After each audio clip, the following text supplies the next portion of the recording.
The ability to print money out of thin air is the closest thing to absolute power known to man. Power corrupts and absolute power corrupts absolutely. It's no surprise that the central bank and the pseudoscience called Keynesian economics that underlies it and justifies it is the most corrupt organization in the world. Inflation is legal counterfeiting. Counterfeiting is criminal inflation. There is absolutely no economic distinction between these two phenomena. This inflation is theft, nothing else to it. So that's why I think is actually the only answer to solving this set of problems that I've outlined today. This is the Human Future Podcast, where we explore the intersection of technology and spirituality with some of the world's brightest minds. Together, we paint a vision of the desirable future and discuss the actionable steps to make that vision a reality. And now, without further ado, let's begin.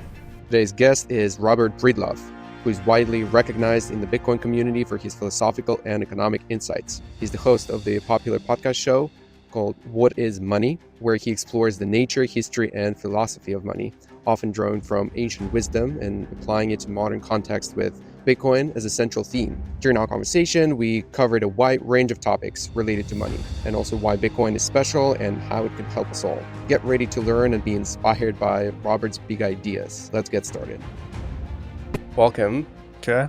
Thank you, Robert, for being here. This is such an honor to have such a high caliber of individual guest being in this space. Thank you. As I mentioned earlier on the way here, as I started doing research in the preparation for this interview, I was kind of blown away by how much that there is already out there, the conversations that you've had with all kinds of people on all kinds of topics, mainly around money, but the range of conversations are pretty vast, which I really enjoy. Like a lot of them are about evolution, which I'm also obsessed about. That those are the topics that I would love to also dive into. Yeah. No, I appreciate it.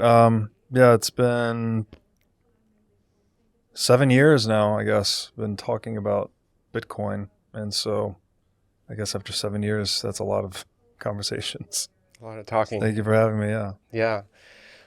I think it would be great to start with what might be one of your most favorite questions and most obvious one. I think I know where you're going with this. I would maybe extend that and say, what is money, and what is the most important story about money that you would want to tell? Well, that's a great question. And funny you say, what is the most important story about money, because in many ways, I mean, that is one of the most useful definitions of money, is that it is a story, frankly. It's a universal story of who has done what production, who has provided what goods and services, and then who has redeemed or been provided goods and services in return. So, for instance, when you typically go to work as an hourly employee, you would trade your labor, right, your time and energy for money, and then you would in turn take that money into the marketplace and pay your rent, buy food, pay your car payment, whatever the things are, right? You're exchanging the money then for other people's labor that produces those goods and services that provide you those goods and services. So if you consider that at the first step of that transaction, where you just go into the marketplace and exchange your labor for money, you have basically rendered favors, or you've engaged in production on behalf of others. You have created goods and or services on behalf of others, but you yourself have not consumed anything yet. So you have added to the productivity or the productive output of the human race, but you have not consumed from that productive output. And so that's what savings really is ultimately. Like, we think of savings as, I have dollars in the bank, that's my savings. Yep. But if you just stop for a second and consider that if all of the stuff in the world disappeared, right, all the buildings, all of the cars, all of the food, all of the clothes, like, what would that money buy you? Right, there'd be nothing, right? It would buy you maybe other people's time if they'd still be willing to accept it, but there'd be no purchasing power in that money. Right. Purchasing power being, that's another important concept, right? We typically think of goods, the price of goods, right? Which is goods in terms of money. How many dollars does this thing cost me? But if you invert that ratio, you get the purchasing power, which is money in terms of goods, right? Like how many stakes does the money buy me? Let's say, instead of how much money, how many stakes does the money buy me, instead of the reverse, basically. So money is this story in a sense that we have this universal ledger, if you will, right? Like a record keeping system. So it's very much a true story to the extent that it's an honest monetary system and it's not produced out of nothing. When money requires work to produce, which we call proof of work in Bitcoin, which is not a unique principle for Bitcoin. It's also a principle that applies to gold and all other commodity monies, silver, etc. And that's what libertarian philosophers would typically call an honest money system, because it requires work to produce that money, and the money itself is redeemable for goods and services, which also require work to produce. So there's a symmetry in the effort to produce the money as there is to produce the goods and services. Now, that would be a true story, right? So gold is like a true story of money. Bitcoin is a true story because the actual labor has to go into the creation of that monetary unit that is then used to exchange for the labor of others.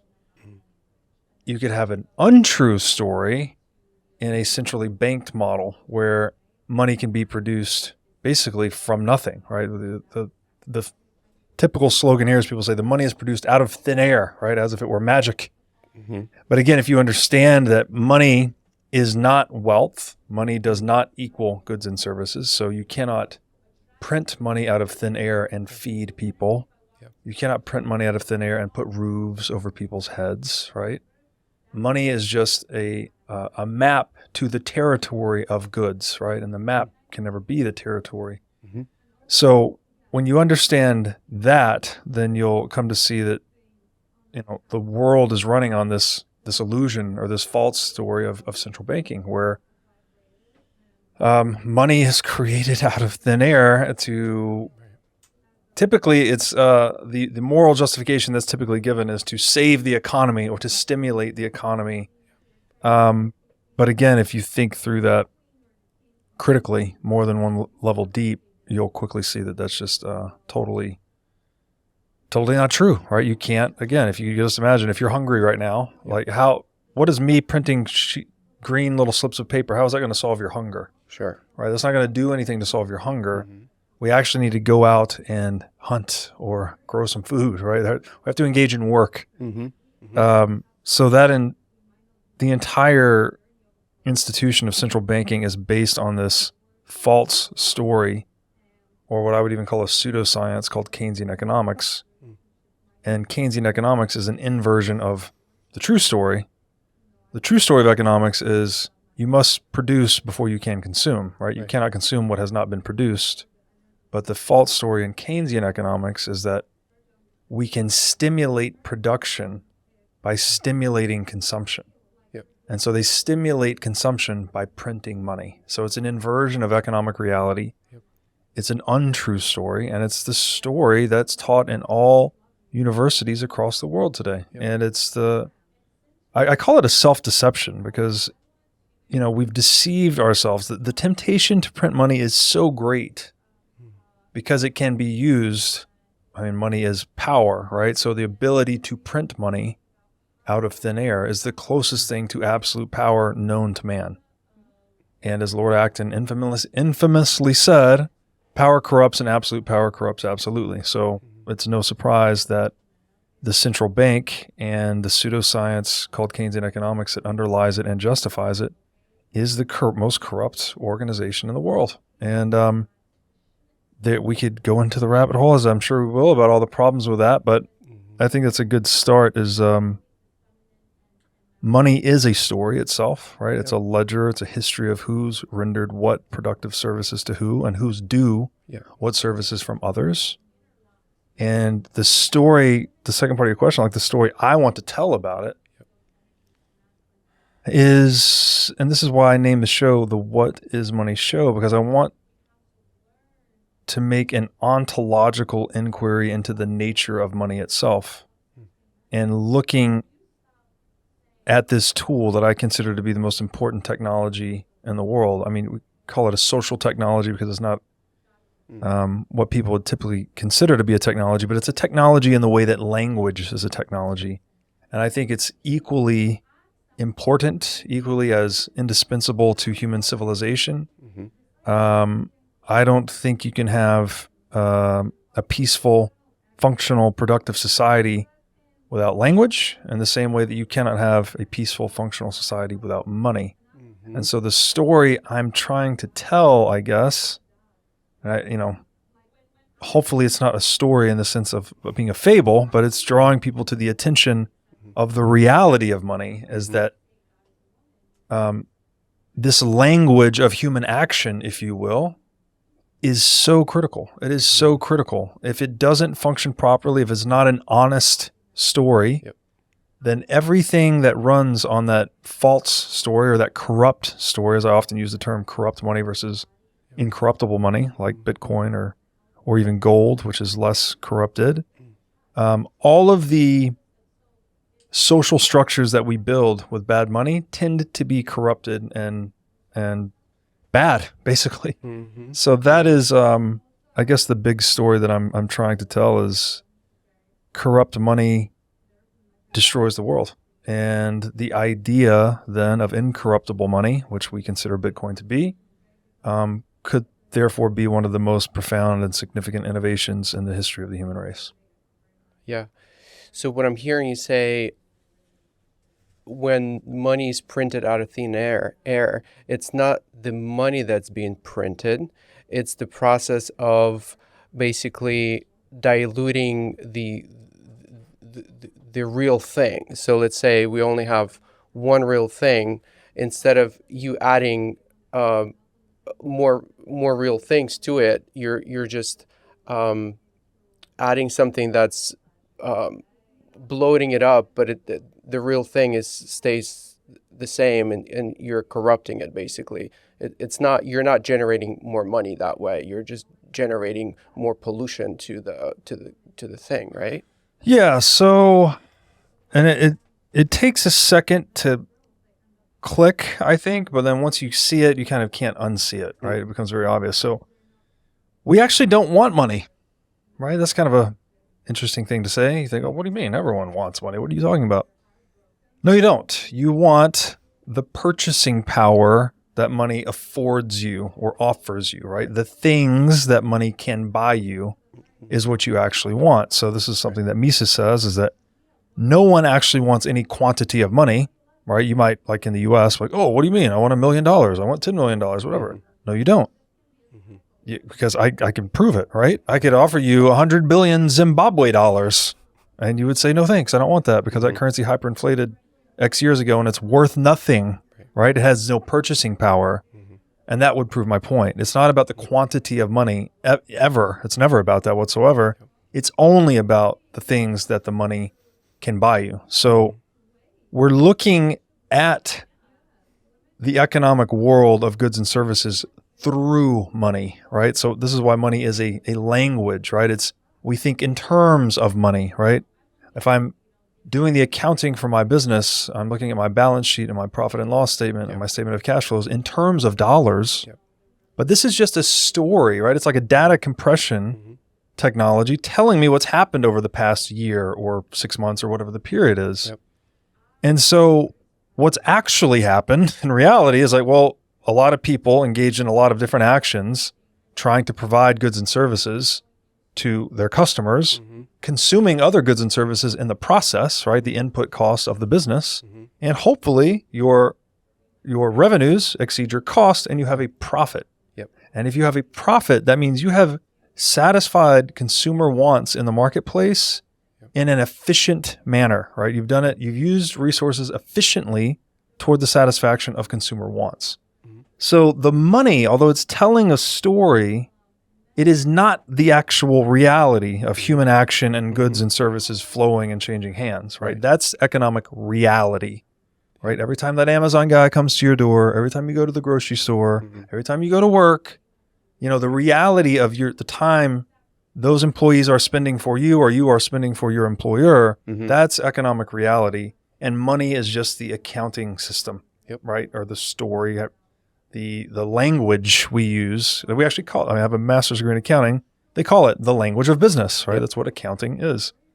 So if you then consider, okay, money is not wealth, right? Money is just a representation of wealth. Yep. And this is, you could go into I came up on Taoism early on, and there's this saying that the finger that points at the moon is not the moon, right? Mm-hmm. The Tao, which we call the Tao, is not the Tao. Mm-hmm. So the words that I use, like, they're never the thing, right? These are representations of the things that I'm talking about, okay? Money's the same, right? It's just a representational system by which we are indexing goods, services, time, etc. So then, with that understanding in mind, that it's a representation, not the actual territory. I like to say the map, not the territory, right?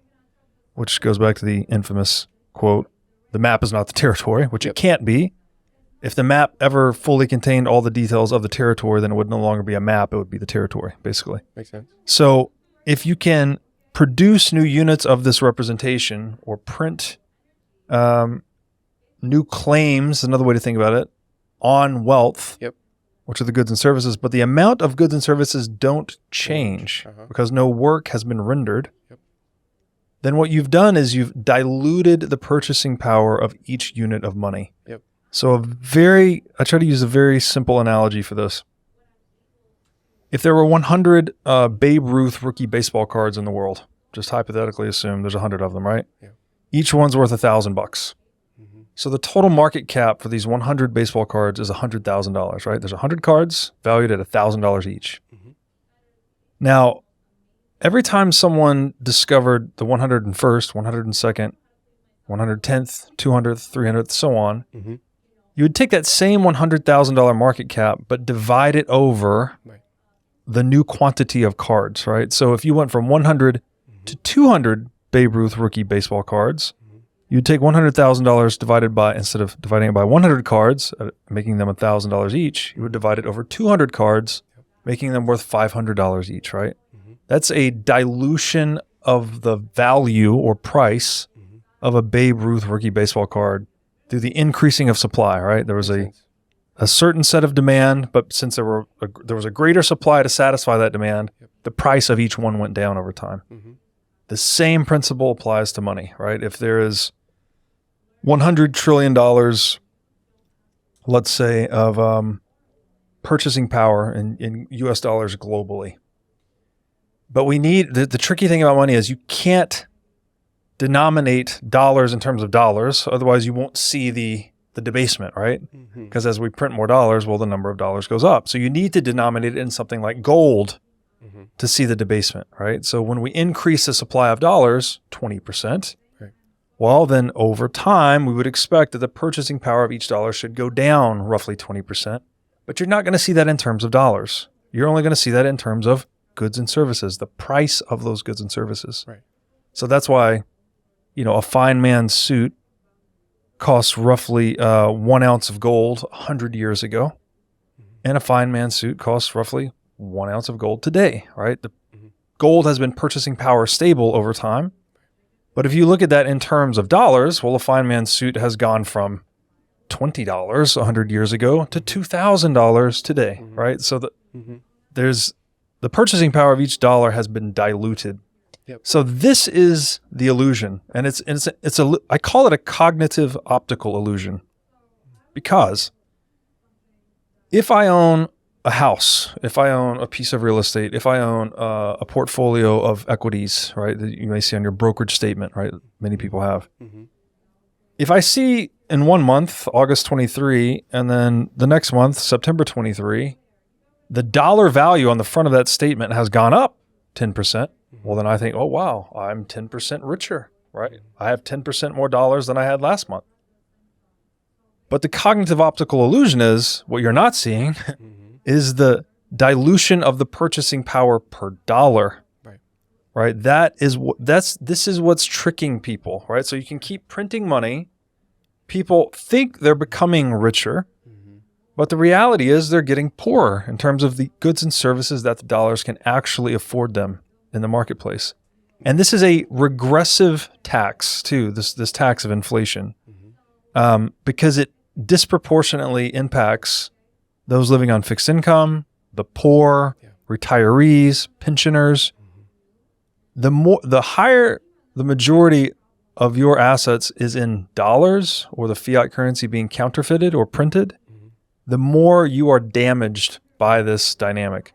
The more of your wealth is in hard assets that aren't being counterfeited or printed, like real estate, equities, etc., the more you benefit from this scheme. Makes sense. But the one beneficiary that always benefits from this scheme are the shareholders of central banks, Right.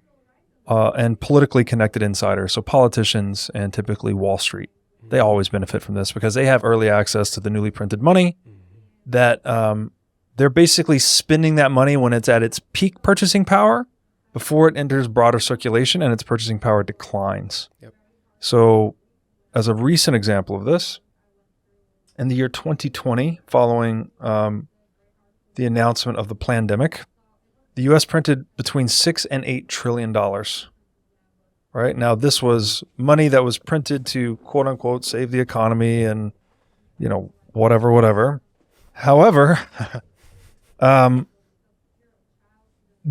what that worked out to be, if you took $6 trillion, divided it by, I forget the exact number of U.S. households. I want to say it's 130 million U.S. households. Someone could check me on that. But it came out to $6 trillion divided by number of U.S. households came out to $46,000 per U.S. household. Each U.S. household received a check for roughly $4,000 in the wake of that money printing. So you would ask yourself, okay, wait a minute, we printed $46,000 per U.S. household, but each U.S. household only received a check for $4,000. Where did the other $42,000 go? And the answer is shareholders of central banks, Wall Street, politically favored insiders, right? So this is the pyramid scheme, basically. And that's it in a way. Like, it really is that simple. You'll hear from many economists, fiat economists. They talk as if they're high priests. They pretend as if this entire system is more complicated than that, and there's real reasons why the government needs to monopolize and print money. Otherwise, we'd have the catastrophe of deflation, and we'd go back into the Great Depression, and it was the central bank that saved the country after the 1929 Great Depression. There's all of this narrative, all of this false, fabricated narrative built up around the central bank and around a national monopoly on currency. But the reality is,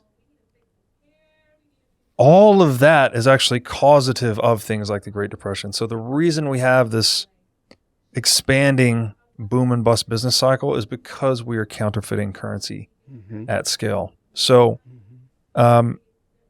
it's really basically that. Yeah, it's human beings like to get something for nothing.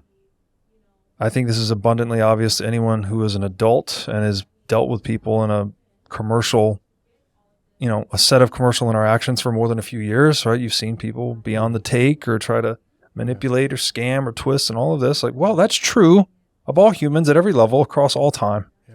And so you shouldn't be surprised that the biggest corporation in the world, which is the nation state and the central bank that funds that nation state, they're also corrupt, right? They're on the take. They have designed something. Really, the central banking it's an ingenious business model. And there's a clip.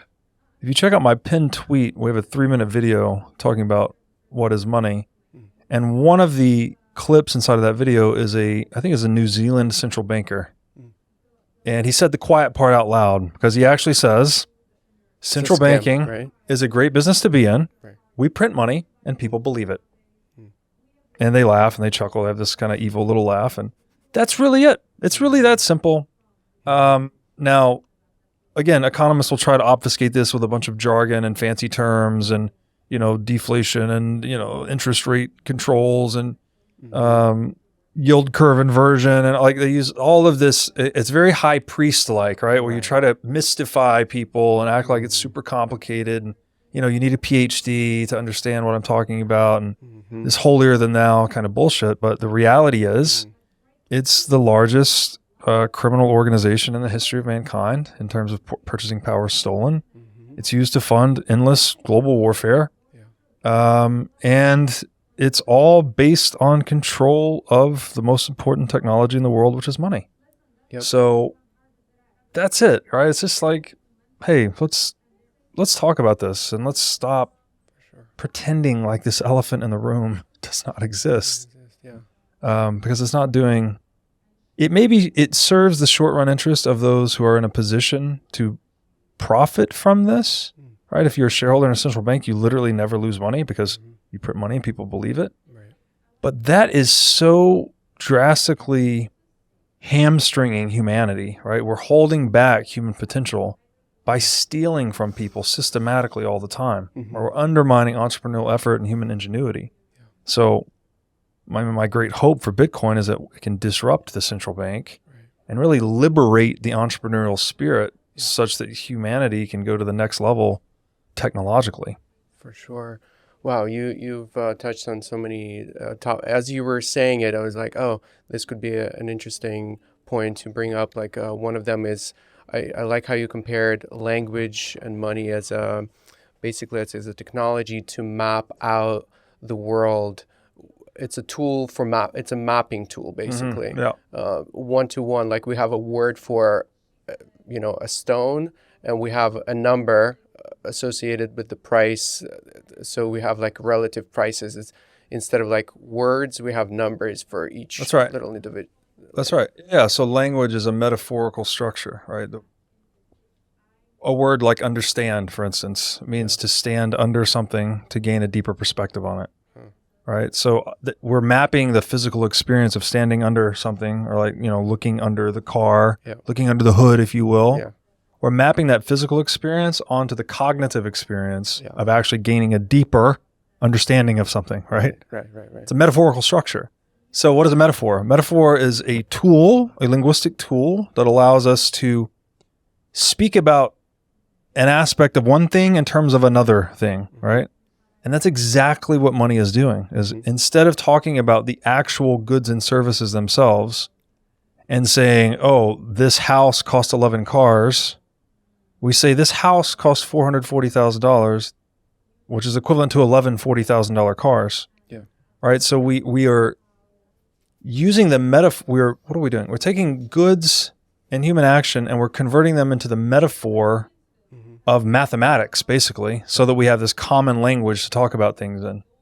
So rather than like going on this whole elaborate story about how the car was built and how I traded cars for houses, and imagine if we had to do this, if we had to think in these pairs of exchange ratios for all the goods and services in the world, right? Like how many apples does my computer cost? How many cars is my refrigerator? How many tablets is my computer mouse? It's like you would lose your mind. Like it's infinite exchange ratios. But again, with money, you get this nice story that just data compresses it all down to one mathematical system. And so we can just talk in terms of money. And we free up a lot of our cognitive bandwidth, but we still capture the essence of the story, right? Like, is it profitable? What's the price? How do we plan, execute, negotiate transactions, all by virtue of this linguistic tool that's very much metaphorical in the same way that language is. And then how then would you compare printing money, a version of that in language? What would that be? Like, how do you? So it's so you have to understand too that mathematics is a language, right? And this would be a more apt analogy because again, money is mathematical, right? So we're metaphorizing goods and services in terms of mathematics, basically, when we use money. So what would the equivalent be? It's like inserting. It's like, what's a good example here? If you had a house that was 2,000 square feet, right? And a foot means like 12 spatial inches, right? But if you wanted to increase the size of that house, you could do one of two things. You could either expand the house, you could do some work and renovate the thing, right? Or redefine the term of what. Or redefine a foot to 10 inches, right? And then you can just nominally, you've got a 2,400 square foot house just by debasing what you mean by foot, right? That's what we're doing with money. It's like we're just this is one of the most profound things in Bitcoin. And you say this, and people are like, that makes no sense. What are you talking about? Mm-hmm. People will say, $1 does not equal $1. 1 Bitcoin always equals 1 Bitcoin. Mm-hmm. And you hear that without any of this context, and you'd be like, that sounds ridiculous. What are you talking about? Of course, $1 is always $1. Mm-hmm. And of course, 1 Bitcoin is always 1 Bitcoin. It's like, it's an identity, right? I'm like, Robert is always Robert. Up is always up. Like, you don't understand that, but the understanding comes when you see that the money is not self-referential. Yeah. It's a symbol for the referent of goods and services.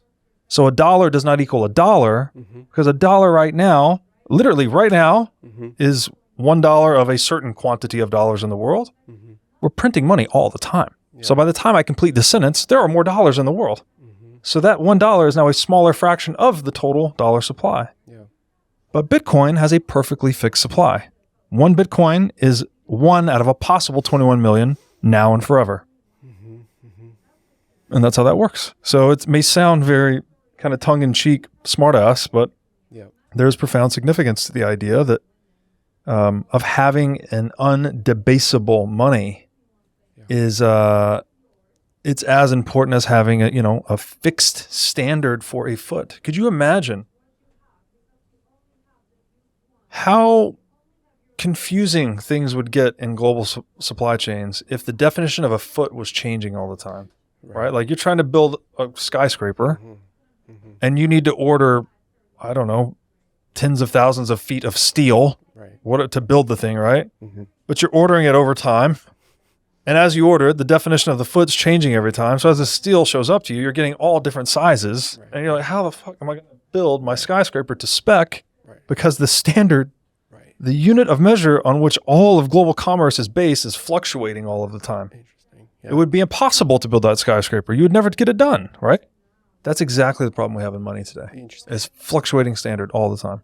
And it feels like there's also a concept of compression. So as you said, it's less of the foot. It's almost like become less and less of matter that we're mapping our words to, and maybe similar to money. As we're printing more money, it somehow almost like dries out the... Yes, your intuition is correct. So, and this is an economic axiom. An axiom is a presupposition that cannot be shaken.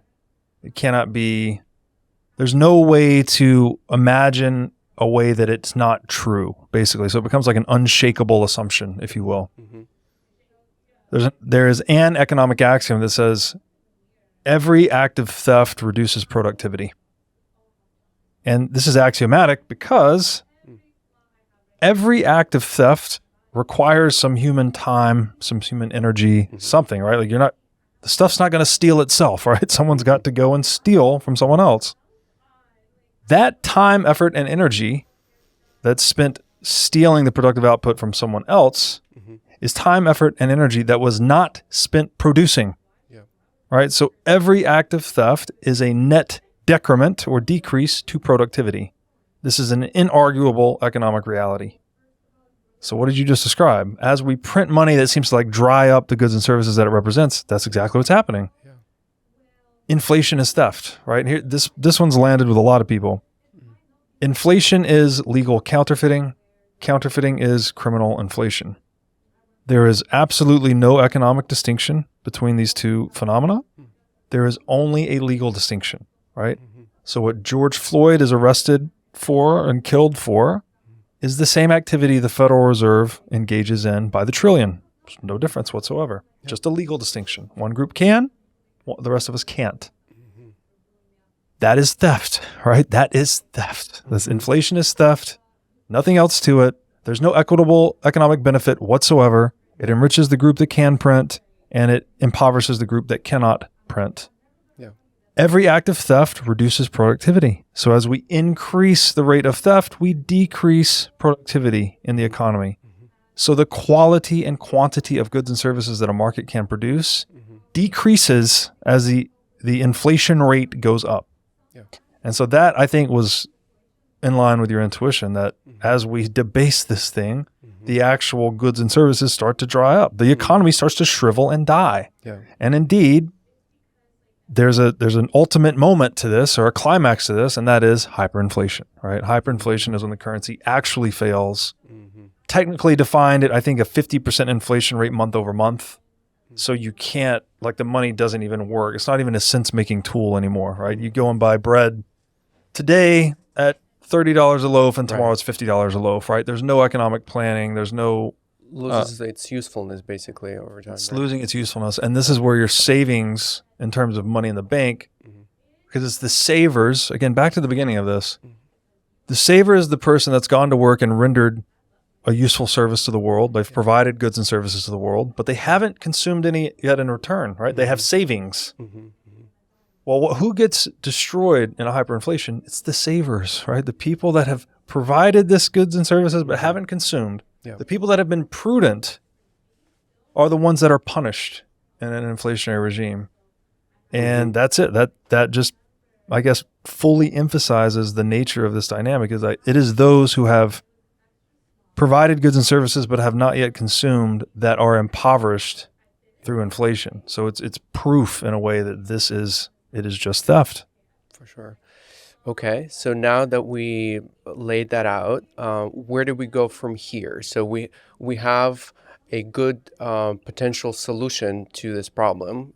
It might be like a very long-term play, but the solution, at least one of the solutions is out there, and the main one. So how do we make sure that it's on track to overtake or like solve this problem over time? It's a great question. Is there air in here by any chance? It's coming. It's like a global. Okay. I don't have like control. Is it little? Oh yeah, I'm actually sweating. I'm always hot, but yeah. Maybe you can. If I get too sweaty, just let me know. But yeah, no, it's good. Yeah. So yes, Bitcoiners believe we have found a solution to the problem of endless money printing and all of its attendant consequences. And quite simply, that is the invention of money that nobody can print. And this is not entirely a new idea. Sound money is the term that's been used for centuries, largely advocated by Austrian economists and libertarian philosophers who have long said that sound money was a prerequisite to peaceful, productive, functional, sustainable civilization. Yet there did not seem to be any workable implementation of sound money. We do have gold, right? Gold is actually really good money. One of the things that makes gold really valuable as money is that it has a very inflexible supply, which is to say that it is very resistant to inflation. So, and this is due to a couple of unique properties about gold.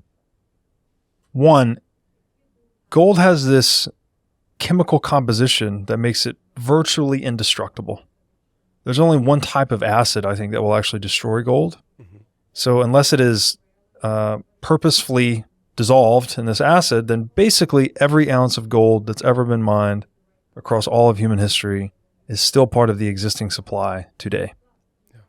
It's also relatively rare in the Earth's crust. So historically, the new issuance of gold, or the new supply mined of gold, has equaled roughly 2% of the existing supply. So even though we get better at mining gold, we become more technologically efficient at it, because the existing supply continues to grow, the newly discovered supply, or the newly mined supply, tends to remain around 1.5 to 2% of the total supply. So what the effect that this has is that anyone using gold as a store of value, which is meaning as a means of storing purchasing power across time, is secured from inflation, right? It's secured from the hyperinflationary dynamic I just described. They basically have a very high degree of assurance that they will not be debased any more than, say, 1.5 to 2% per year.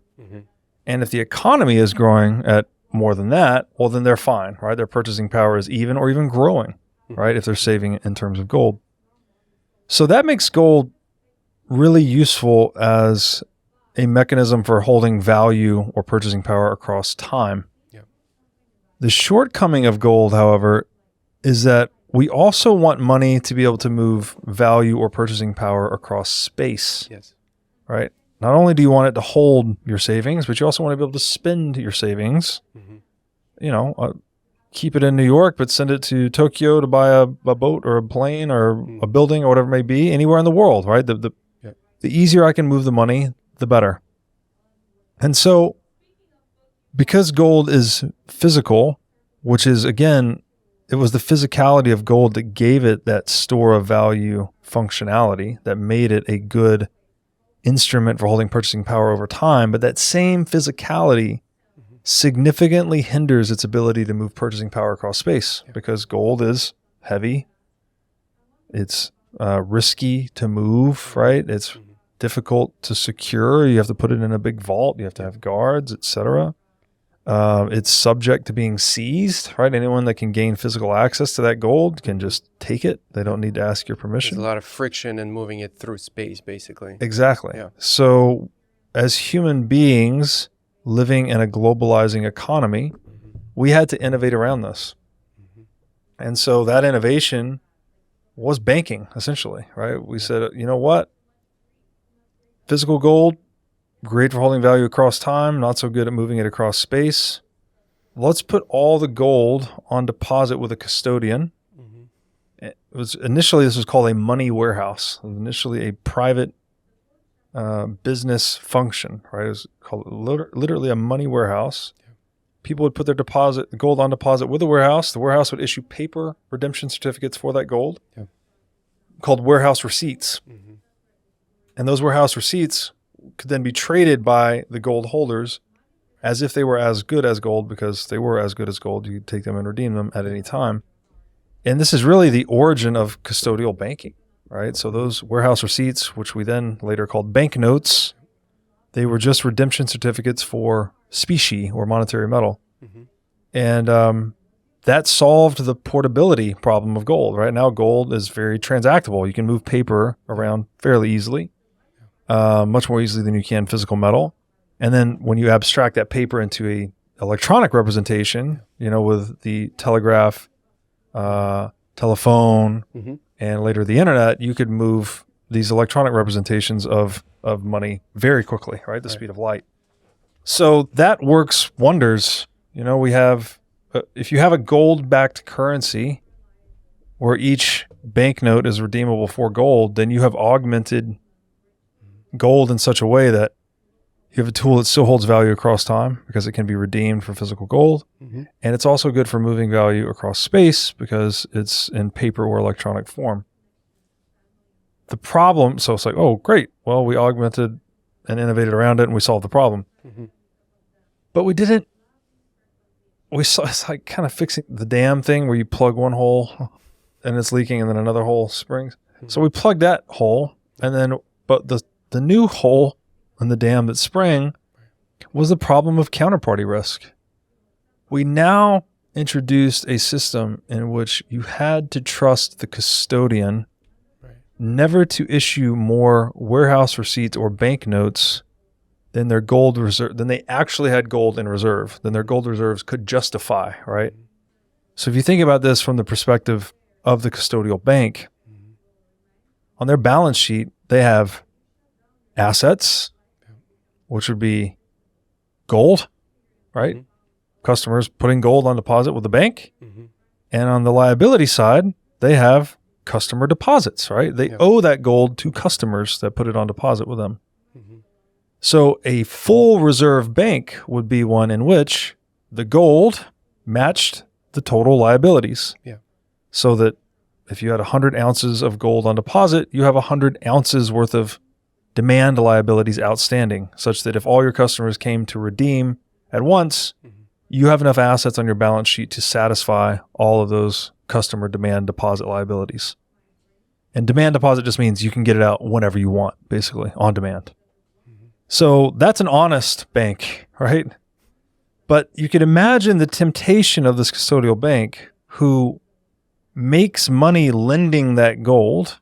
Sometimes customers would agree to this, right? Like they'd say, oh, I'm going to put my gold on deposit with you for 12 months. I can't touch it for 12 months. So then the warehouse operator would know, okay, I've got 12 months. I can go and lend this gold out to other operations, and I can earn a yield on the deposit. Right. And I can even pay some of that yield to my customer. Right? This is the origin of a CD, a certificate of deposit. So maybe my customer doesn't want to leave it on deposit with me for 12 months without touching it.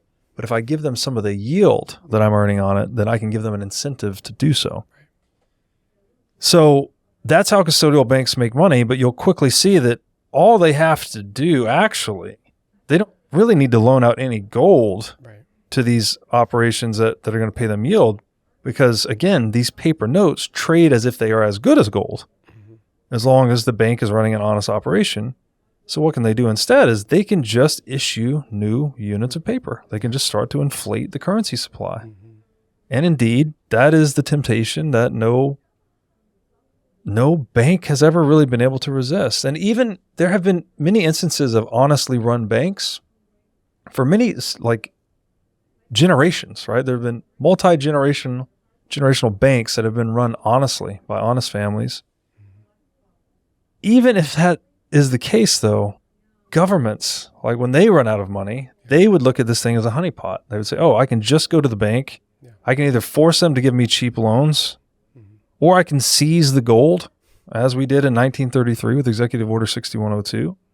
And so even if it's an honest banking operation, you assume we've got perfectly, morally righteous individuals running the banks, which we often don't. You still have the problem of government coming to seize this money whenever it's convenient. Right.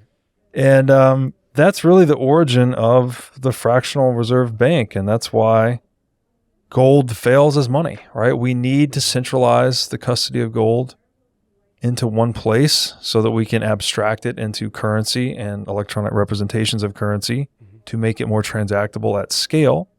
But that introduces the man in the middle or counterparty risk that leads to fractional reserve banking. And fractional reserve banking means just that. It means you have more liabilities outstanding than assets in reserve. And that is that means you're insolvent, right? You have more liabilities than you have assets. You're an insolvent business. You could also say it's a fraud, right? Like when you're running a business as though it's a solvent operation and it's not, well, then it's fraudulent. Yeah. And then finally, to take this into fiat currency is just the climax of fractional reserve banking. It's a zero reserve banking. It's when, the number of liabilities on the bank's balance sheet is 10 times their assets. Well, eventually the government can just suspend gold redeemability permanently and say, which is what we did in 1971 with the Nixon shock, and say, you know what, no more redeemability of dollars for gold. This thing is just now, it's a full-blown confidence game at that point. There is, at that point, no reserve, right? There's literally, it's not redeemable for anything. It's just a game of hot potato. It's like whoever's going to hold it last.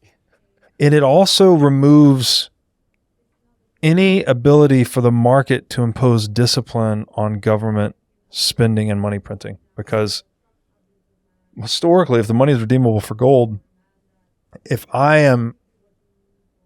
have banknotes of a jurisdiction that I deem to be engaging in irresponsible monetary policy, which means I think they're printing too much money, then I could express that vote of no confidence by exchanging all of my local currency for gold and shipping the gold out of the country, right? That would literally suck energy out of that system.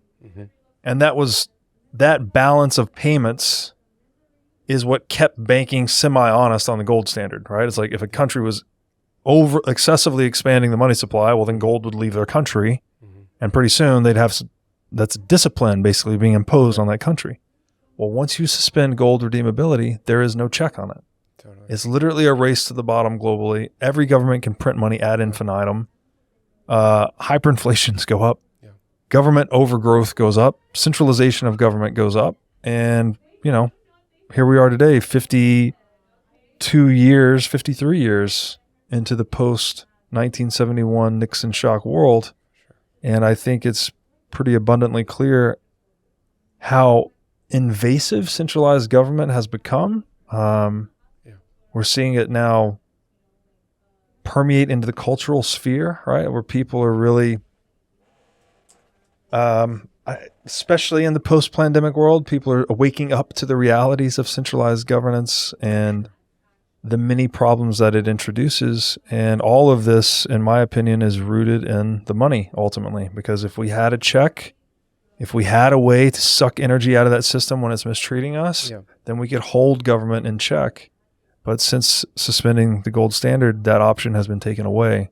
For sure.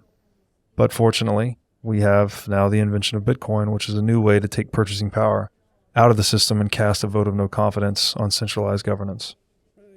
Exactly, yeah. So maybe you can paint the first degree, second degree, or whatever, third degree effects of implementing full-blown new system. What type of world would we live in?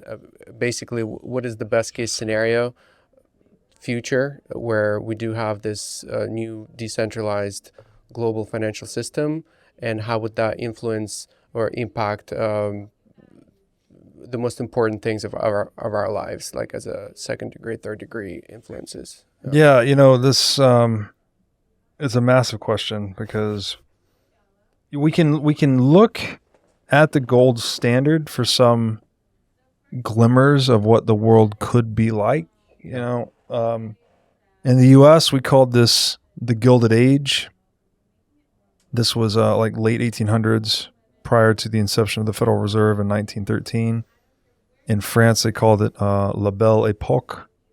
It was a time of artistic and cultural flourishing, time of a lot of innovation, actually. You could travel the world really with just gold, and gold would work everywhere, right? You didn't need to go into and out of local currencies.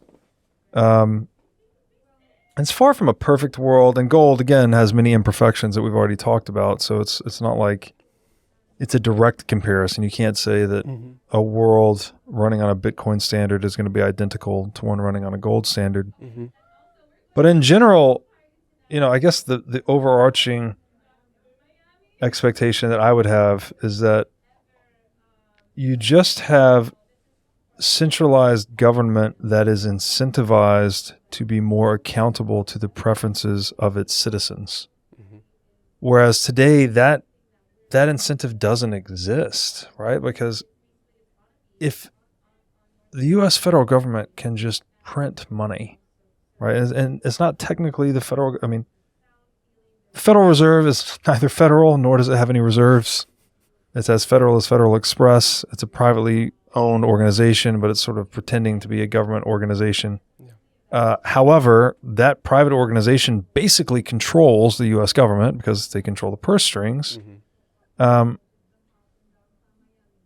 When you can just print money, or in the case of the U.S. government, you're borrowing money from the Fed, who's printing the money out of thin air, right, which is stealing from the purchasing power of all the savers, as we've said, then why would you care what your population thinks?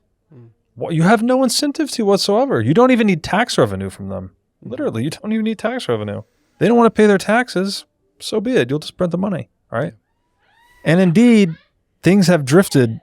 In terms of like U.S. government revenue mix, it has drifted further and further away from direct taxation and closer to inflation as their primary revenue driver. I think in the year 2020,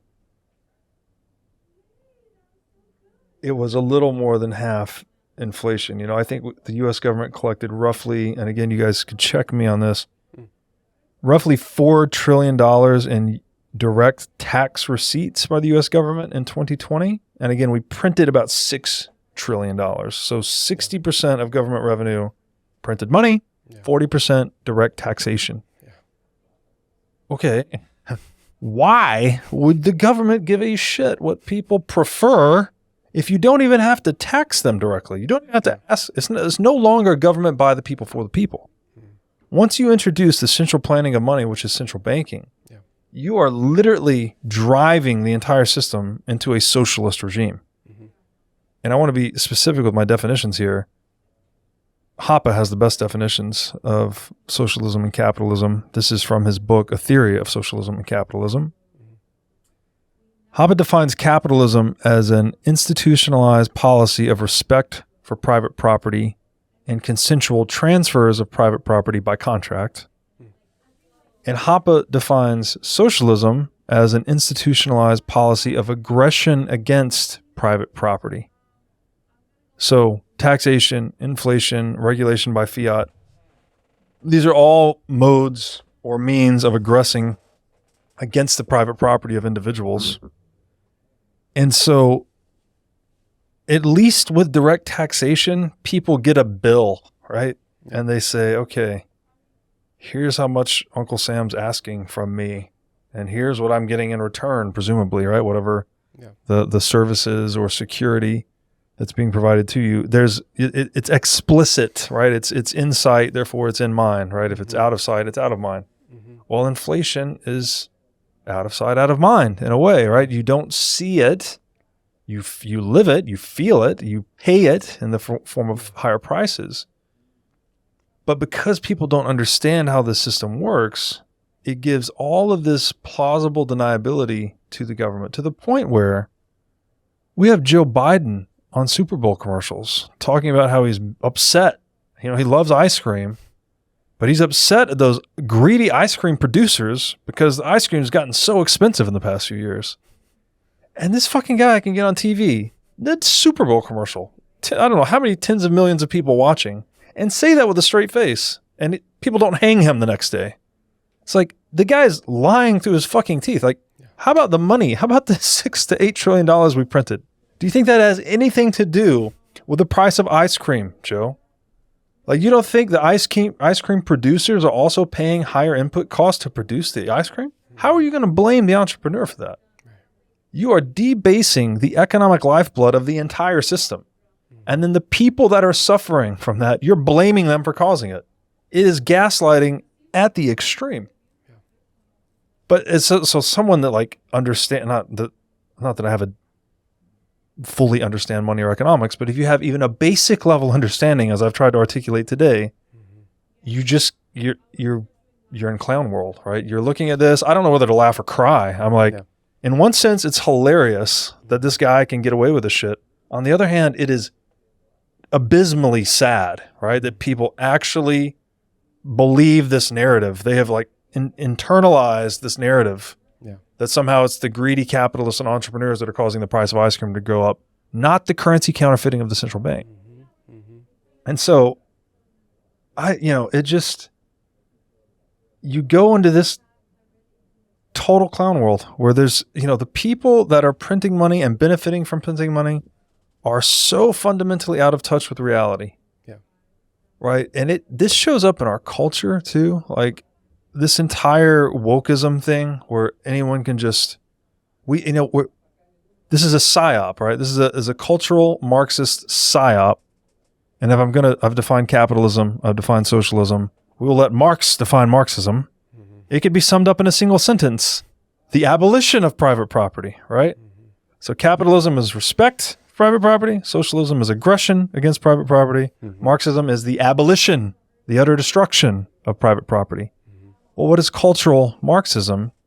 This is something we had in Maoist China, something we had in Soviet Russia, where Marx was basically telling the proletariat, right, the labor class, that they needed to rise up against property owners and reclaim their sovereignty. And they were going to do this through, abolishing private property and having some ephemeral dependence on like national devotion and brotherhood. And they were going to replace the market pricing system that efficiently allocates goods and services through a monetary medium. And they're just going to be one big happy family of 300 million people, right? Which compassion doesn't scale like that. Like if you haven't noticed, it works in the household. Like you can be a communist in your household, right? I don't make my daughter pay for breakfast, right? Like I just give her whatever she needs, right? I'm a communist. So like everything's communal property. She can have whatever she wants. She can ask me for what she wants. I'll get it for her. That's fine. I'm not going to do that for everyone in the country, right? I can't do that. You can't support everyone in that way. People need to earn their keep, so to speak. And that's why capitalism scales, whereas communism is only appropriate to a very small circle, like literally your family, maybe like your small inner circle in your neighborhood or something like that. But it doesn't scale to a national level. So we this cultural hacking, it was like, is getting people to believe, almost like hacking their compassion circuitry to get them to believe that it does scale in that way, right? And so this idea that the proletariat needed to overthrow the bourgeoisie is the same type of narrative we're seeing today in wokeism, where we need people that are gender misidentified need to use coercion to get other people to call them their pronouns, right? We call it now cultural capital, yet it's being imposed via financial capital. If you look at things like ESG and all this other, recently, actually last week, Title IX was rolled back. I don't know if you saw this. No. So if you check out Riley Gaines on Twitter, she's the young girl who's like a high school swimmer, and she was basically speaking out against men competing in women's sports. Yeah. And this Title IX basically separated men and women in terms of scholarships, sports, bathrooms, very basic biological things.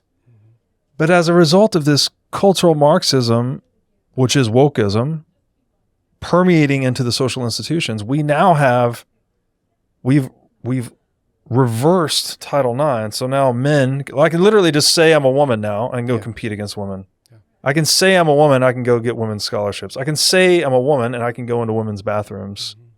And then there's this other, the real scary part of this is the compelled speech component. That federally funded programs can now build in this compelled speech thing, where if I say I'm a woman and you don't agree to call me a woman, well, then I can use force of law against you to compel you to call me a woman. Right. That is a direct violation of the freedom of speech, the First Amendment in this country. So again, this insanity, right? You become so out of touch with biological reality, the U.S. constitutional foundational reality of freedom of speech, that things start to degenerate rapidly. And this is where I think we get the term clown world, basically. It's just like, how is this real? How is this really happening? Yes. Well, the answer to the question is, at least in part, maybe not entirely, but at least in part, this nonsense would not exist if it could not be funded via a non-accountable mechanism, right? If you sent people a bill and said, oh, line item number 3, I'm funding wokest campaigns, people wouldn't pay their taxes. They would just say, no, I'm not fucking paying for this. Yeah, right. Whereas if you can just print the money, then you have all this plausible deniability. People don't understand what's happening. Prices go up, and then the government does whatever it wants. And there's no check, right? No one can ever vote. No one can ever cast that vote of no confidence. One last example, and I'll let you respond to that. To give you an idea of how brutal this money printing thing is. Yeah.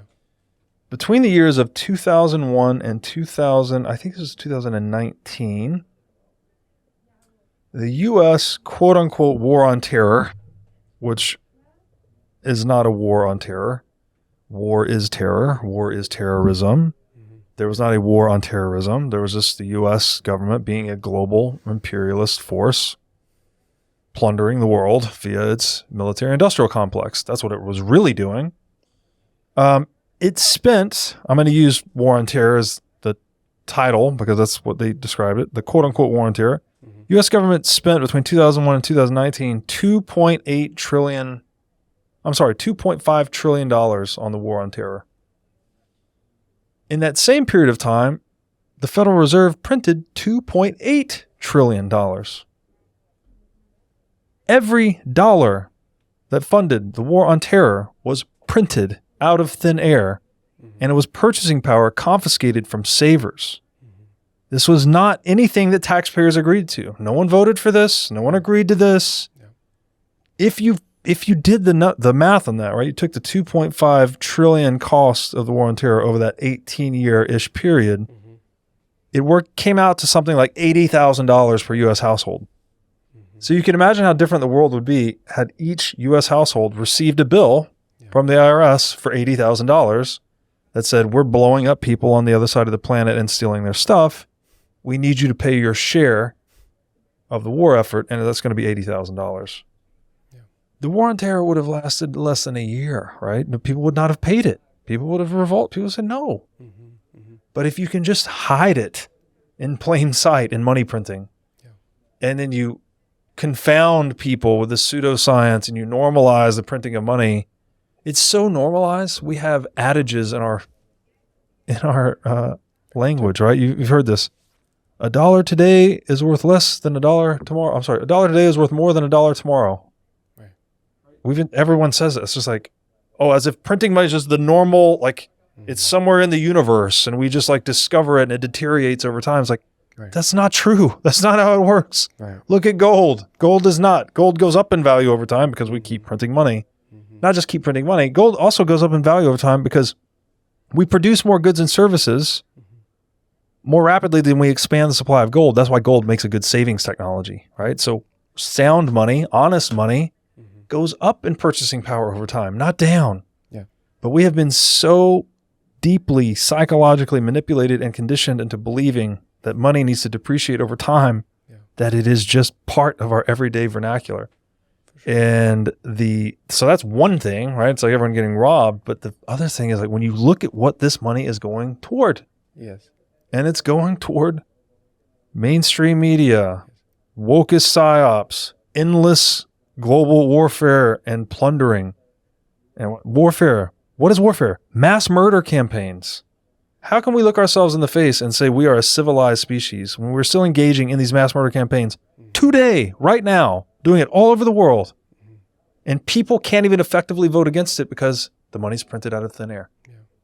So this is why I think Bitcoiners get so impassioned. It's just like, and we beat our chest about this and say the mantra. The mantra is fix the money, fix the world.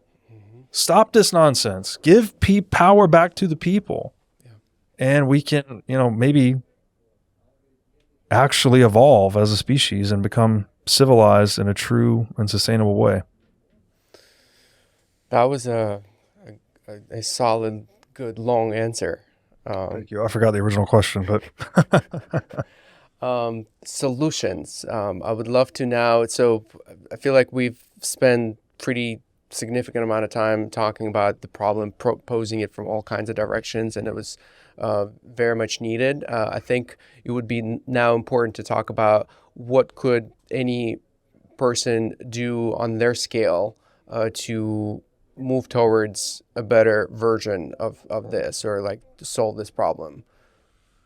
The answer, and look, before I give this answer, I want to be very careful. So I hate the word should. Yeah. I think you should use it very infrequently. This idea that every should is contingent on your actual aim or purpose, right? Like, okay, if you want to have stronger bones, then you should consume calcium and lift weights, right? Okay, that's a good, useful word. Useful use of the word should. Yeah. But if I just say you should eat calcium and lift weights, it's like, well, maybe not. Like maybe they don't want to do, it depends on what that individual wants to do. And I think, in my book at least, freedom is the highest human value. Like I think life, liberty, property, leave people alone, right?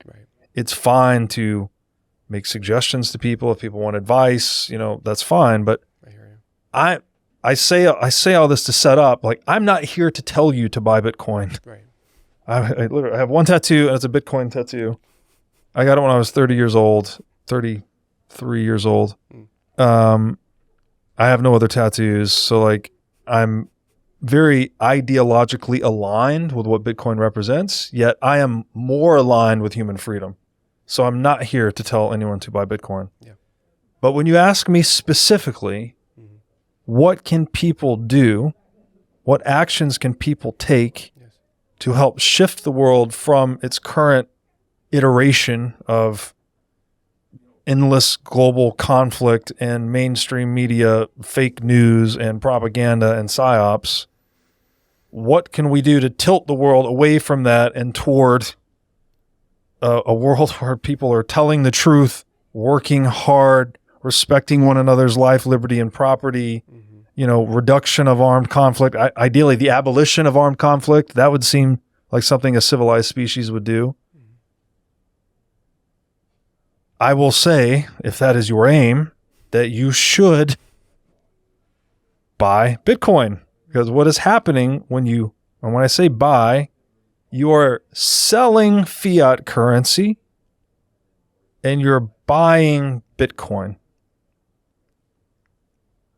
As more people sell fiat currency, you're sucking purchasing power out of that system. And purchasing power, which is, again, the fruits of your labor, if you will, is ultimately what's being harvested through the printing of money to fund all of the fake news, psyops, and warfare. The more people that sell fiat currency and move their purchasing power out of the military-industrial complex and into Bitcoin, and it doesn't have to be Bitcoin, by the way. It could be physical gold. You could also do the same thing with physical gold. You could sell your dollars for gold buried in your backyard. That also takes purchasing power out of the system. You are devitalizing the war machine. You're literally sucking energy. Your labor is no longer being siphoned to fuel the war machine, the war and propaganda machine. And your energy now lives in a system that no one can print Bitcoin to go to war. No one can print Bitcoin to fund psyops. No one can print Bitcoin to fund propaganda. So it's a very simple solution in that way. And this is what Bitcoiners are doing, basically. And there's this weird, it's one of those few instances in the world where you can cater to your own individual self-interest and simultaneously cater to the collective's best interest. Because when you sell fiat currency for Bitcoin, you are acquiring an asset that is impossible to inflate and very difficult to seize. If you hold your own private keys in a multi-key wallet, it is the closest thing to unseizable private property known to man. There's nothing like it, right? It's just information. And if it's just information, it could easily be seized or forgotten. There's a lot of risk with it. But if you do a multi-key solution, you're basically chopping that key into multiple pieces, and then you can give it to a group of people. So say 3 of 5 or 2 of 3. And so that gives you redundancy plus full control over the asset. So you get this radically new custody model. And if you do that, so you've taken purchasing power out of the system, you own something that can neither be inflated nor easily stolen, that benefits your individual self-interest in that I now have a really strong form of private property in a world where private property is being rampantly violated through inflation, taxation, regulation, etc. So I've served my own interest by protecting myself, but I'm also serving the collective interest because I'm defunding the psyop propaganda war machine. Makes sense. And so really that is the answer. It's like, and this is what many Bitcoiners are doing is, we call this dollar cost averaging. You're basically, the formula is very simple. Earn more than you spend. Save in things that cannot be counterfeited. We suggest Bitcoin, but it could also be physical gold. It could be silver. It could be whatever the thing is that you feel good about. But preferably something that cannot be counterfeited, right? You can't save in dollars because dollars can be counterfeited. You can't even take the dollars out of the bank and put them under your mattress because those dollars can still be debased, right? As the central bank expands the money supply. So that is the formula, I think, for serving your own individual self-interest and the collective interest. And it's the only way, I think, that we're going to stop this military-industrial complex fiat war machine. There's no other way to do it. You're never going to vote like this. The delusion that you're going to vote someone in to fix this is a delusion. I'm not saying don't vote. I'm personally not very much of an advocate for it. I don't think it does a lot. I think it does a lot more at the local level. If you're going to vote for local politicians at the local level that you can interact with, that can move the needle more. But casting a vote for U.S. president, for instance, where there's one ape to rule 330 million apes, I don't think that math checks out at all. I just think that's a scam systematically. And I had RFK on the show last week. Like, okay, of all the guys you could vote for, I'd say probably vote for him. Maybe, like, I don't agree with all of his views, but it sounds he's at least talking about some of the things that I think are important, right? He's talking about the Fed being a scam and things like that. So that's good just to have that conversation at that level. But I'm under no impression that voting RFK into office is going to fix these problems. It's sure as fuck not going to do that. The only thing that's going to do that is millions of people moving their purchasing power out of the system and starving the beast to death. That's the only thing that will work. So that's why I think buying Bitcoin is actually the only answer to solving this set of problems that I've outlined today. Just in the matter of time, I wanted to kind of switch gears and get your perspective on the evolutionary process. I wanted to hear what's your understanding of what is happening and more importantly, where are we headed, and maybe tie it to Bitcoin, kind of like mapping to the most natural next step towards a more evolved humans, something like that. Yeah. There's a couple of books I really like on this. One is called The Physics of Life. Author's name escapes me at the moment. And then the other one is called The Origin of Wealth. I think the author's last name is Heinbacher. I might be pronouncing that wrong. And one of those authors in one of those books, I also forget which one, talks about the algorithm of evolution. And this is the way life works, basically. It's very simple. If it works, keep it. If it doesn't, discard it. Very straightforward, right? That's what nature does, right? It just tries a new assemblage in a competitive domain.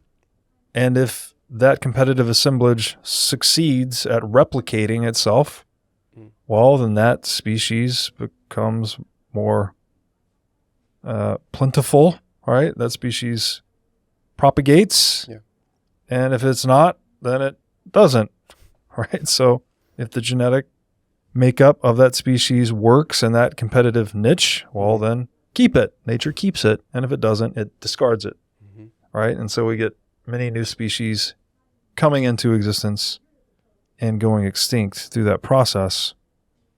This is the same process by which capitalism works, right? Capitalism, I think, is really just an extension of Darwinian reality. We try different assemblages of goods and strategies and recipes and services, techniques to satisfy what people want, what able-bodied people want and are willing to pay for. Yeah. And if we do that in a clever, efficient, satisfying way, cost-effective way, well, then that strategy gets replicated, right? Other competitors see you earning profits, so they enter the market and they emulate your strategy, and you start competing with those competitors along the lines of price or quality or scale or niche or geography. Yeah. And before you know it, like the best ideas manifested as products and services outcompete the less good ideas. And good ideas spread and replicate. Bad ideas go extinct, right? Just like life. It's the same process. It's if it works, keep it. If it doesn't, discard it. And so in that way, I think that evolution itself is a form of biological innovation. And innovation itself is a form of non-biological evolution. They're the exact same process, just in two different substrates. It's either a biological substrate or it's a material substrate. And what's unique about human beings is that animals sort of innovate, right? Like I've seen monkeys use sticks to fish ants out of, ant hills.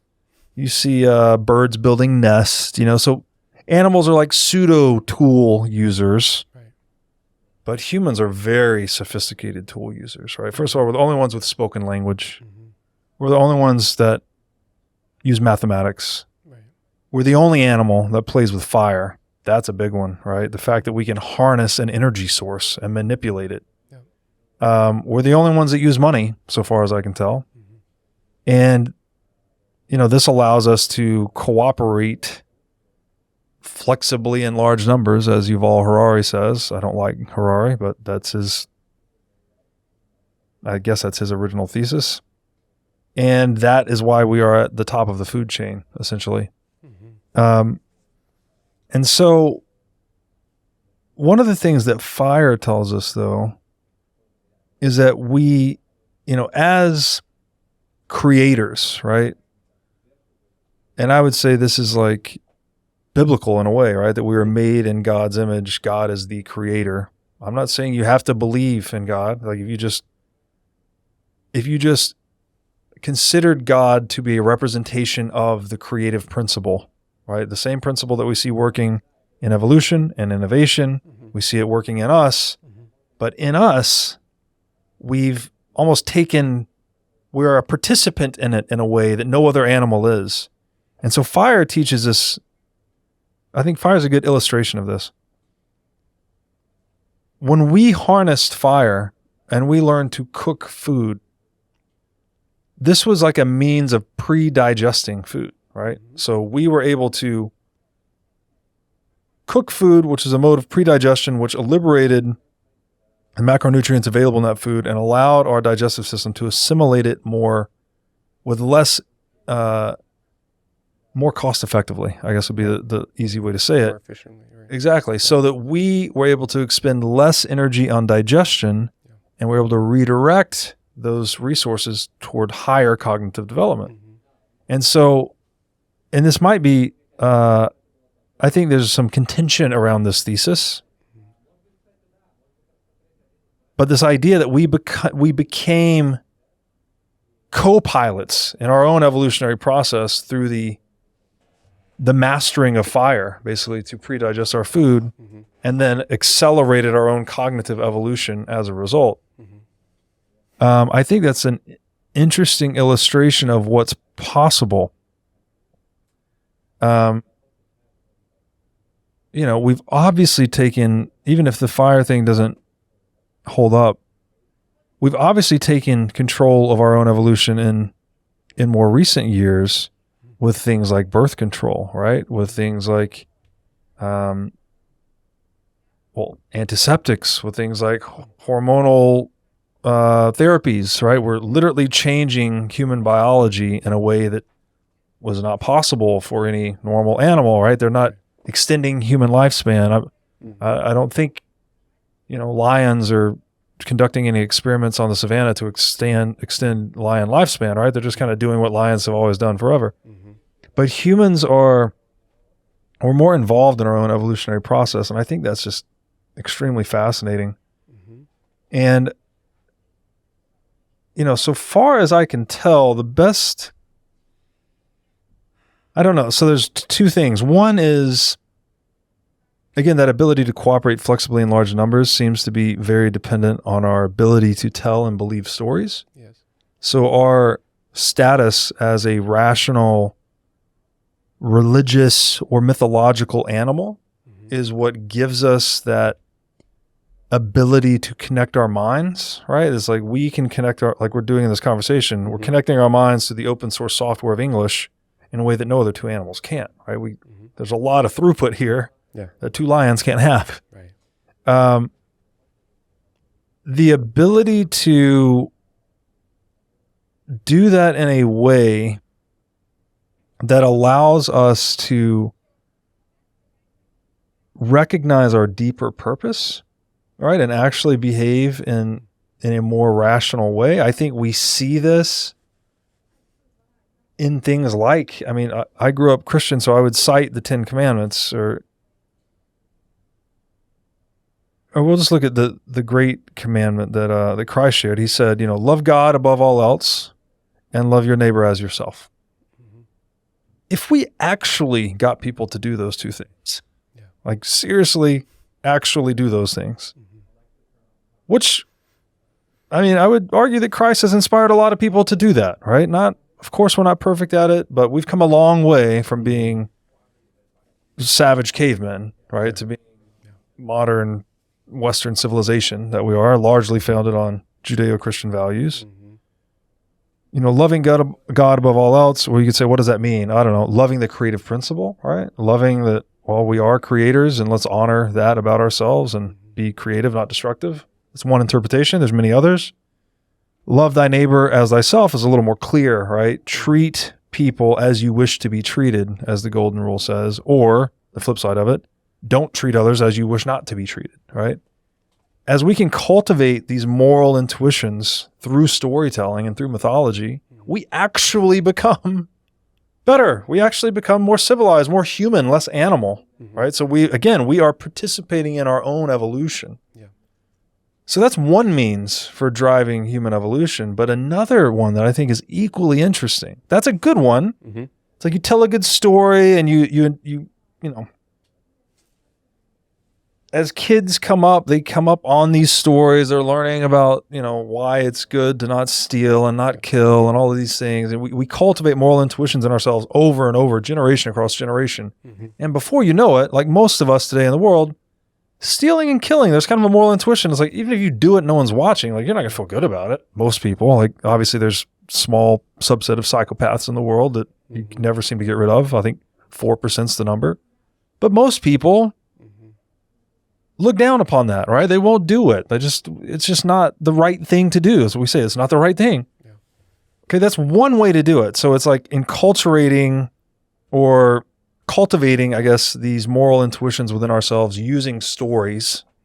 That's one way to kind of take hold of our own evolution and tilt it in a positive direction. Another one that's very interesting, though, is the construction of material incentive structures. So I think the most significant one of these in the world is money, right? What are people being paid to do? What activities are profitable?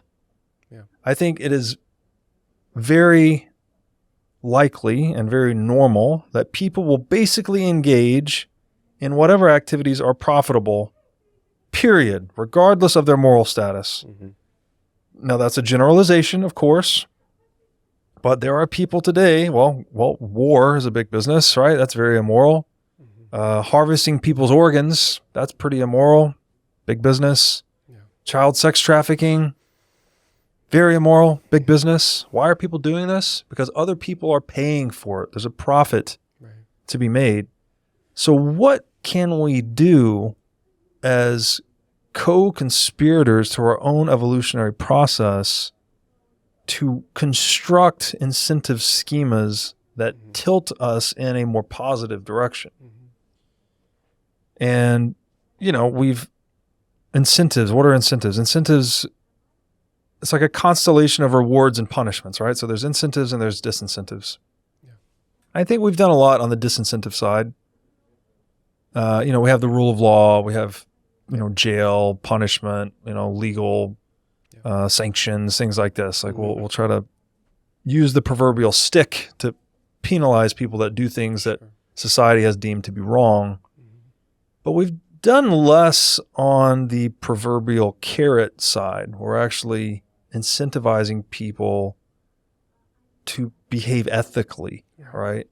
And this is where I think Bitcoin's very fascinating, because although we've had, ethics is one of the most important things in the world, right? It's really determining what is considered to be an acceptable set of actions in a social context, right? Like, what is one person allowed to do to another person and in what setting, so on and so forth. And what things are they not allowed to do, which is very important, right? Again, don't steal, don't kill. These are ethics we have cultivated in ourselves. But to my knowledge, and I've thought about this a lot, I would love for someone to introduce something here that I haven't thought of, but I can't think of any system of ethics that has been directly energized by economic incentives other than Bitcoin.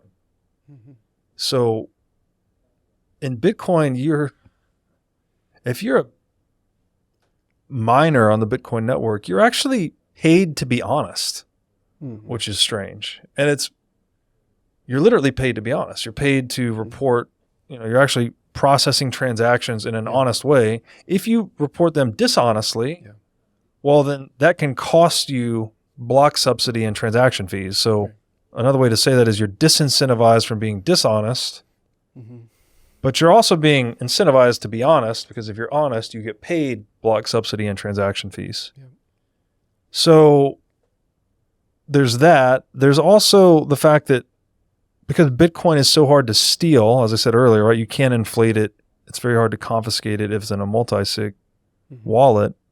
Well, then that means stealing as a wealth acquisition strategy is less possible, or it's more costly, or it's more difficult, more risky, however you want to say this.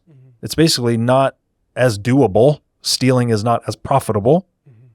Well, that means that when stealing is not as profitable, people will instead engage in production because people are going to do whatever's profitable. So if stealing becomes less profitable, there's only two ways to get wealth. You can either steal it from someone that produced it, or you can produce it yourself, basically. Or you can trade with other people. You can produce something and trade with other people. Right? So there's the honest way, which I call making. That's either producing it yourself or trading for it. Or there's the dishonest way, which is taking, right? Taking from someone that produced it.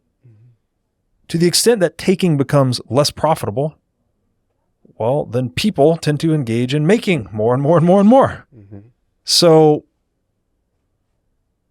it's fascinating to me that Bitcoin might be the first system of ethics really centered on the core dictum of natural law, which is do not steal. And we can interpret this as honoring life, liberty, and property, right? To kill someone is to steal their life. To incarcerate someone is to steal their liberty. And to actually steal assets from someone is to steal their property. Well, Bitcoin honors life, liberty, and property in a way that's really radical, right? Like, so in terms of life, well, you're defunding the war machine when you save in Bitcoin, and coercion and theft is less profitable. So therefore, Bitcoin honors life. You can put a private key on your brain and you can cross a border with $1 billion on your brain. So you have unparalleled geographic and jurisdictional freedom with all of your purchasing power, right? We've never had anything like that before. So Bitcoin really honors liberty. And then again, by virtue of when Bitcoin's custodied properly, it's very difficult to separate it from its owner. It's the strongest form of private property we've ever had. So you have this set of natural laws, which is, life, liberty, and property, basically, in a working implementation of Bitcoin. And we have economic incentives energizing this system of ethics, like encouraging people not to steal, not to kill, not to... Sure.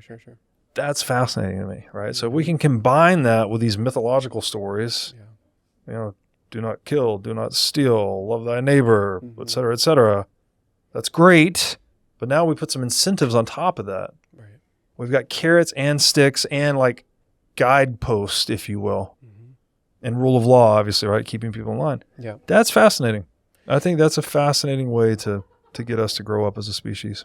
Yeah, man. Yeah, I think it also aligns with this vision of mine So the next natural step for human evolution, the way I see it, is unification of Earth, and Earth becoming like a cell. Let's say our body consists of cells, and each cell is like a little human. They all autonomous cell work in cooperation with other cells, and that's where you were also mentioning about capitalism versus communism. Each cell can be sharing resources with the rest of the cells. They just need to protect their own. And so in a similar way, the next stage of evolution is us cooperating or like creating this very unified new organism where information travels with no borders or friction. If you have a cut on part of your body, the whole body's, or the parts of the body that needs to be aware of it, very efficiently direct those resources to that. And with Bitcoin and the internet being the backbone, it's like a nervous system that sends the packets of information throughout the body. Yeah, no, that's excellently said. And that goes directly into a topic we didn't discuss, which is the price signal. Probably don't have a lot of time to go into it now, but if those that are interested, you could study, it's called Austrian business cycle theory. I'll try to give it a quick rundown here. So if I am let's say there is a earthquake in Brazil and a really important copper mine collapses. Okay, well, there's a whole set of things that happened, right? Like a copper mine collapsed, maybe some people were killed, some equipment was destroyed, there's a catastrophe, people now need to come and fix and rescue and all. Right. Okay, well, that's disruptive to every industry and individual in the world that uses copper, right? Obviously, well, part of the supply has now gone away. How is that information going to be communicated out into the world? Well, the most efficient way, the way to maximize data compression so that people can just get the useful information and respond is the price, right? If the supply of new copper coming out of the earth goes down while the demand remains constant, well, the price goes up. So now every producer of copper in the world knows, they don't need to know anything about the earthquake or the collapse or the problem. Right. They just say, hey, the price of copper just went up 20%. Yeah. I, as a producer of copper, am now 20% more incentivized to go produce more copper and resolve this shortage. Right. And on the other side of the market, as consumers, they see the price of copper go up. They say, whoa, I'm 20% incentivized to use less copper or even use substitutes or delay my purchases or whatever. I don't want to buy more of it because it's more expensive, which is also resolving that shortage. So that is very analogous to what you said, where it's like you have a cut in one part of your body. How do you get that information out to the rest of the body with maximal fidelity and efficiency? Well, in the context of a global economy, the answer is price discovery. That's how you get that information out. And price discovery is dependent upon functioning private property. And this is a bit more of a complicated argument I won't go into, but again, as we were talking about Bitcoin being like the perfection of private property, it also functions as like a perfectly, I won't say perfect, an optimized sound money that optimizes price discovery, which optimizes the data compression function of prices in the marketplace. It enables prices to be maximally signal and minimally noise. And therefore, it coordinates human action in a way that optimally overcomes shortages and other economic disruptions. It's like mimicking nature. It's biomimicry. That's right. It's interesting. I now see it, money as a little broader understanding of it allows to increase efficiency. Like if you don't mess with the money by printing more, if it's the essence of the money, that's creating the perfect efficiency how we distribute resource allocation on the earth, basically. That's right. Yeah. It's a messaging system, right? And when you print money, you introduce noise to that messaging system. So all of a sudden, instead of a price change being a result of purely supply and demand, as it should be in an actual free market, it could now be the product of a central bank policy or even coercion, right? It's the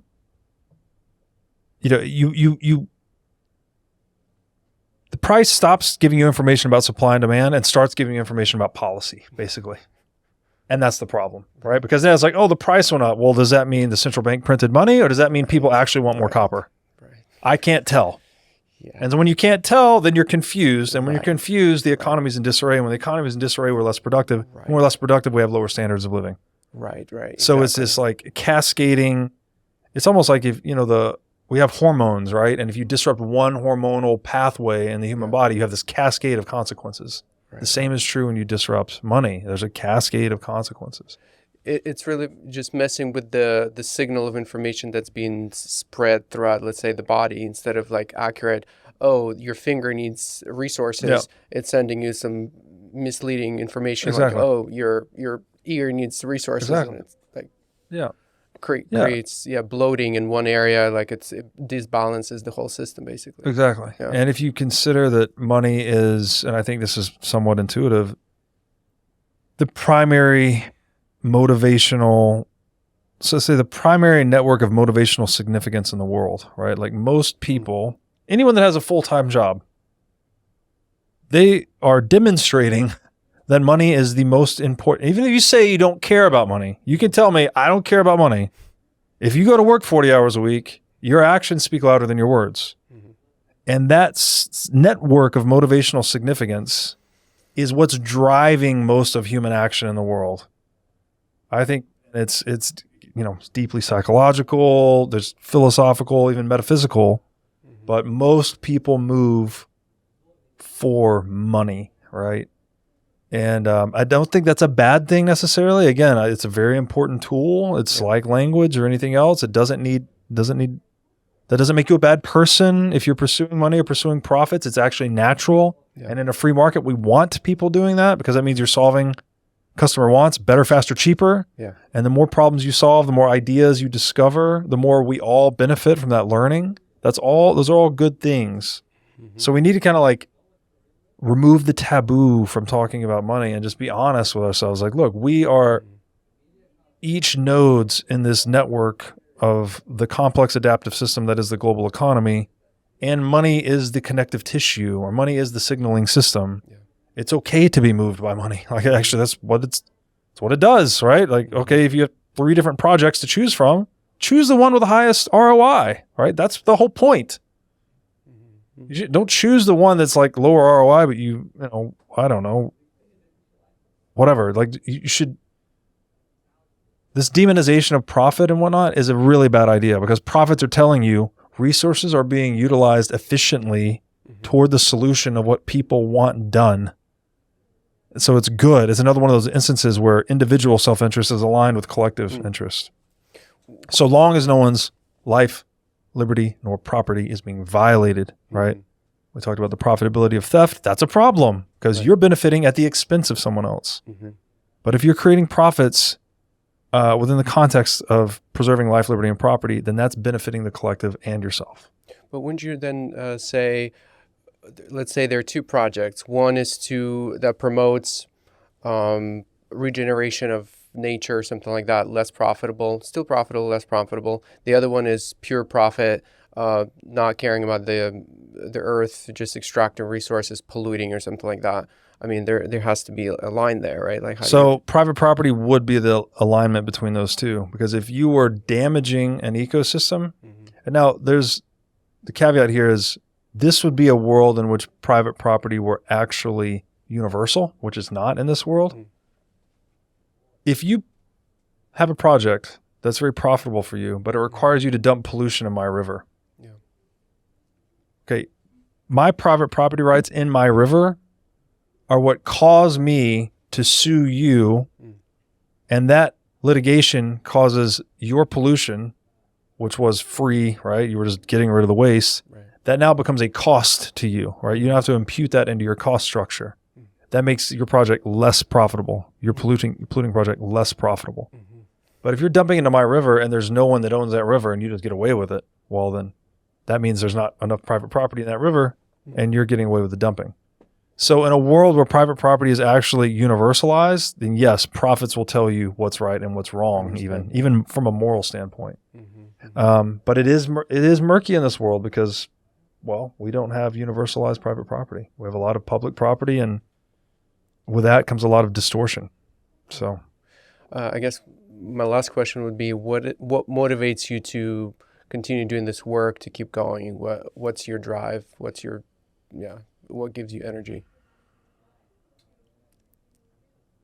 Well, I discovered fiat currency through the book The Creature from Jekyll Island when I was in my early 20s, and this was very pre-Bitcoin. This was like 2004. Mm-hmm. And I felt like I had looked into the abyss in a way. It's like, oh, this is the source of many, many, many problems in the world. Mm-hmm.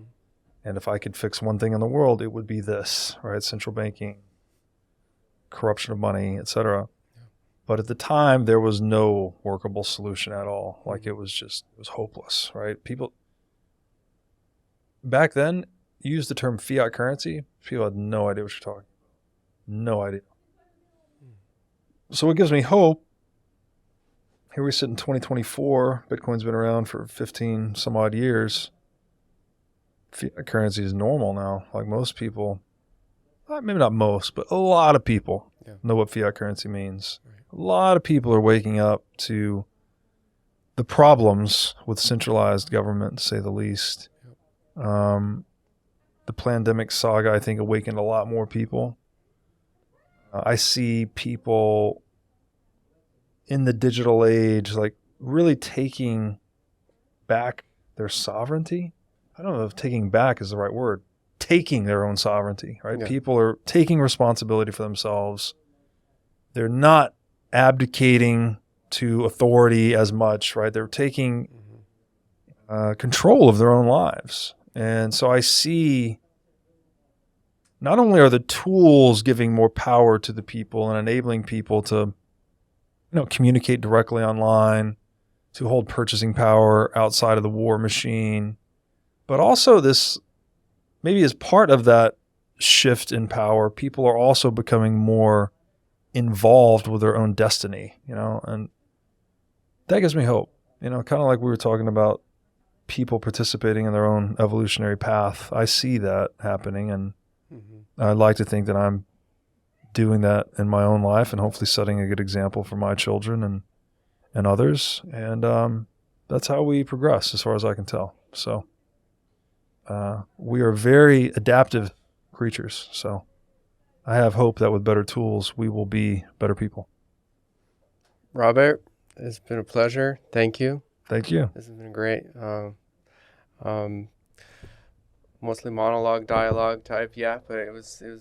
Thank you for expressing your wisdom, your knowledge, your wealth of thought, and I'll continue to follow your work and and dive deeper into this topic. Thank you. Thank you for having me. Awesome.